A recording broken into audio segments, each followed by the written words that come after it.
So for these switches, I'm calling them the iced milk switches for no other reason than they're using an iced candy stem and a milky top.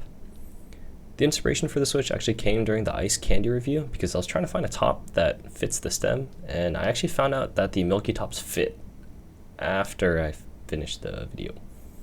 But taking into account that the iced candies are a nylon long stem, I grabbed nylon H1 bottoms and milky tops, and here we are. Overall, I really enjoy these switches because there's no notorious palm scratch, and they offer a different sound profile compared to the different BCPs I've created before. I would say they're a little more high-pitched just due to the shape and material of the stem, but either way, let me know your thoughts down below.